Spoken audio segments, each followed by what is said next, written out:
কর্মীদের সাথে যোগাযোগ রাখছেন, তিনি দল পরিচালনা করছেন, একই সাথে তিনি বিভিন্ন সময় সরাসরি যুক্ত হয়ে আমরা এই মুহূর্তে কিন্তু সরাসরি দেখতে পাচ্ছি একেবারে সেই মুহূর্ত, এক্সক্লুসিভ মুহূর্ত। তারেক রহমান তিনি তাকে দেখা যাচ্ছে বাংলাদেশের মাটিতে, জুবাইদা রহমান রয়েছেন সাথে, একেবারে সেই মুহূর্তের চিত্র। এয়ারপোর্টের ভেতরে আমরা দেখতে পাচ্ছি তারেক রহমান ধীরে ধীরে এগিয়ে আসছেন। 17 বছর পরে সেই নিস্তব্ধতা, সেই নীরবতা, সেই উচ্ছ্বাস, আবেগ এবং মানুষের যে প্রত্যাশা, অনেক প্রশ্ন সব মিলিয়ে এই মুহূর্তে তারেক রহমান বাংলাদেশের মাটিতে। তিনি হাত উঁচু করছেন, হাত উঁচু করছে সবাইকে, সেখানে যারা দূরে যারা অপেক্ষা করছেন তাদেরকে তিনি খানিকটা কুশল বিনিময় করছিলেন, তিনি সেখান থেকে তাদেরকে অভিবাদন জানাচ্ছিলেন, অভিবাদন গ্রহণ করছিলেন এবং একই সাথে এই দৃশ্য আমরা কিছুক্ষণের মধ্যে আরও হয়তো দেখতে পারবো। এই মুহূর্তে আমরা রয়েছে একেবারে শাহজালাল আন্তর্জাতিক বিমানবন্দরের ভেতরে, যেখানে ইন্ডিপেন্ডেন্ট টেলিভিশনে সরাসরি আমরা এক্সক্লুসিভ দেখাচ্ছি তারেক রহমান এবং তার স্ত্রী এবং তার কন্যাকে সাথে নিয়ে তিনি এগিয়ে আসছেন এবং আর কিছুক্ষণের ভেতরেই তিনি কিন্তু তার যে গাড়িবহর, সেই গাড়িবহরে উঠবেন। এই মুহূর্তে আমরা যদি একটু নীরব থাকি দর্শক। ডাভ সাধারণ সাবানের থেকে আলাদা, এর 1/4 ময়েশ্চারাইজিং ক্রিম আপনাকে দেয় নরম, কোমল ও উজ্জ্বল ত্বক। দেখুন যে তারেক রহমান এবং তার সহকর্মীরা এয়ারপোর্টের ভেতর থেকে তিনি বেরোচ্ছেন এবং সেখানে গণমাধ্যম কর্মীরা অর্থাৎ তার সাথে যারা রয়েছেন তারা রয়েছেন, আর অন্যান্য গণমাধ্যম কর্মীরা তারা কিন্তু বাইরে রয়েছেন। এই মুহূর্তের যে চিত্র সেটি দেখতে পাচ্ছি আমরা,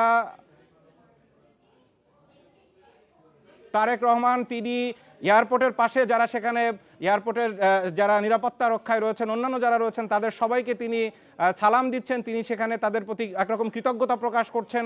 তিনি জানেন যে কতদিন পরে তার জন্য এখানে কত মানুষ অপেক্ষা করছে এবং তিনি যখন সিলেটে নেমেছিলেন, এই মুহূর্তে আমরা যে চিত্র দেখতে পাচ্ছি ঢাকা আন্তর্জাতিক বিমানবন্দরে তিনি নেমেছেন এবং তিনি সবার সাথে আমরা দেখলাম যে তিনি একজন নিরাপত্তা কর্মীর সাথে কিন্তু সেখানে তার সাথে কথা বলছিলেন অল্প একটু সময় এবং তিনি সেখানে অভিবাদন জানাচ্ছেন।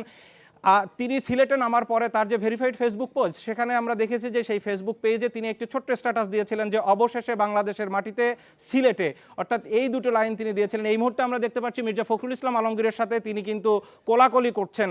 এই মুহূর্ত 17 বছর পরের মুহূর্তে মির্জা আব্বাসকে দেখতে পাচ্ছি তারেক রহমানের সাথে এই মুহূর্তে কোলাকুলি করছেন এবং আলিঙ্গন করছেন। এই মুহূর্তে স্থায়ী কমিটির আরেকজন সদস্য সালাউদ্দিন আহমেদ, তিনি কিন্তু সরাসরি তারেক রহমানের সাথে এই মুহূর্তে আলিঙ্গন করলেন। আমরা একের পর এক বিএনপির অন্যান্য নেতাকর্মী যারা রয়েছেন তাদেরকে আমরা সেখানে দেখতে পাচ্ছি।